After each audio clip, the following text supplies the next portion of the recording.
I have great fondness for the natural world and the lessons we can learn from it, but I'm impatient, so I just make up the natural world and have fake facts in my poems a lot. You should know that if you read the poems. This poem has a fake animal in it, but you know, I don't make a big distinction between the fake and the genuine. I think we're much too fussy about that. Coming and going. There is a recently discovered order, neither sponges nor fishes, which is never at the mercy of conditions. If currents shift, these fleshy zeppelins can reverse directions from inside. Their guts are so easily modified.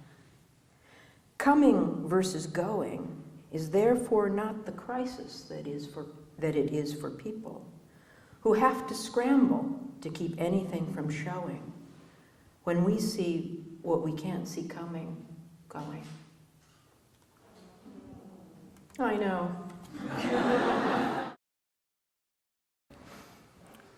Action creates a taste for itself, meaning once you've swept the shelves of spoons and plates you kept for guests, it gets harder not to also simplify the larder, not to dismiss rooms, not to divest yourself of all the chairs but one, not to test what singleness can bear once you've begun. Imagine help as a syllable, awkward but utterable. How would it work, and in which distress? How would one gauge the level of duress at which to pitch the plea? How bad would something have to be? It's hard coming from a planet where if we needed something, we had it. Even in climbs without snow, one cannot go forward sometimes. Things test you. You are part of the Donners or part of the rescue. A muleteer in ear flaps, a formerly hardy Midwestern farmer, perhaps. Both parties trapped within sight of the path.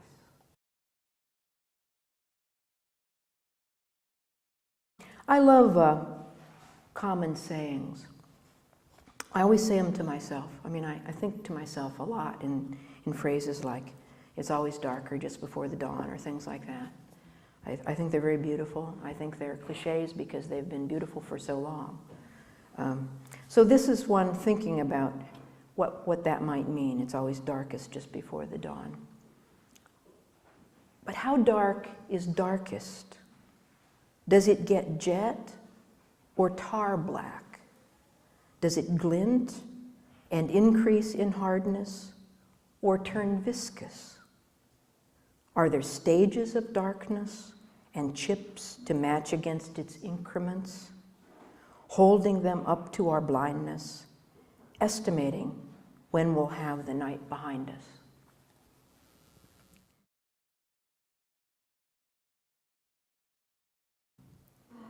Too much rain loosens trees. In the hills, giant oaks fall upon their knees. You can touch parts you have no right to, places only birds should fly to.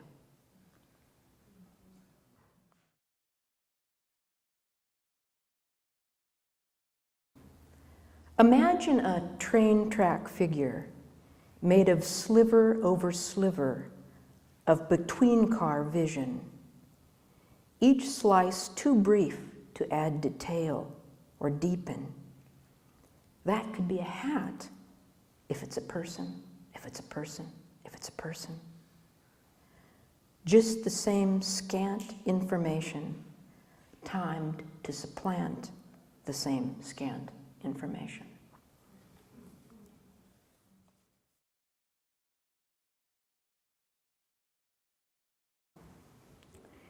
If we have not struggled as hard as we can at our strongest, How will we sense the shape of our losses, or know what sustains us longest, or name what change costs us, saying how strange it is that one sector of the self can step in for another in trouble, how loss activates a latent double, how we can feed as upon nectar, upon need.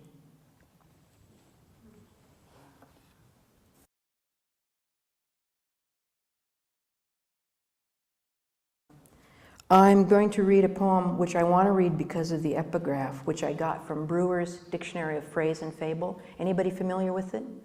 Yes, yes. It's British and it's so good. This poem is called Two More and Up Goes the Donkey, a British expression with which we are not familiar whatsoever. But listen to this. Here's what it means. Don't you just love it, though? Two more and up goes the donkey. So this is what it means. An old cry at fairs, the showman having promised his credulous hearers that as soon as enough pennies are collected, his donkey will balance himself on the top of a pole or ladder. Always a matter of two more pennies. The trick is never performed. So you can see what somebody would mean when they say, two more and up goes the donkey. So, here's a little poem. I think that the purpose of writing poems is to save epigraphs.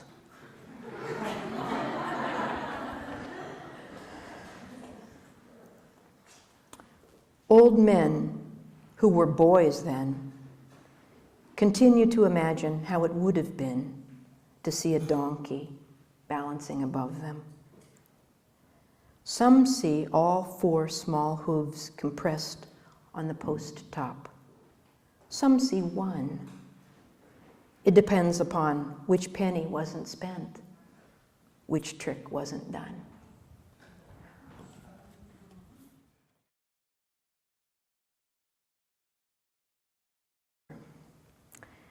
As though the river were a floor, we position our table and chairs upon it, eat and have conversation. As it moves along, we notice, as calmly as though dining room paintings were being replaced, the changing scenes along the shore. We do know this is the Niagara River, but it is hard to remember what that means.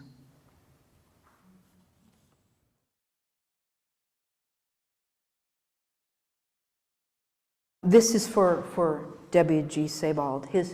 He writes in one of his books, he tells about his saint, his patron saint, Saint Sebald, a 12th century Danish prince who on his wedding night turned to his bride and said, "Tonight we enjoy ourselves and tomorrow we are food for the worms." And at that point it was pretty clear he wasn't meant for marriage, you know. And so he went on to become a saint. You know, he walked on his cloak, across a river. I mean, he crossed a river on his cloak, and he put a vessel back together when there was no glue. You know, it was before glue, and he put a vessel back together.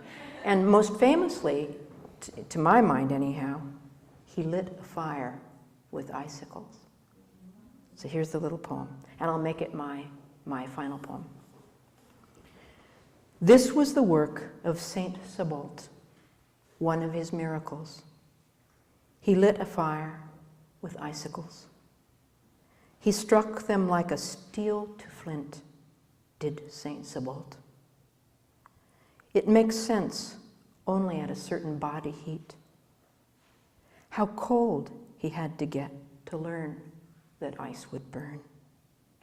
How cold he had to stay. When he could feel his feet, he had to back away.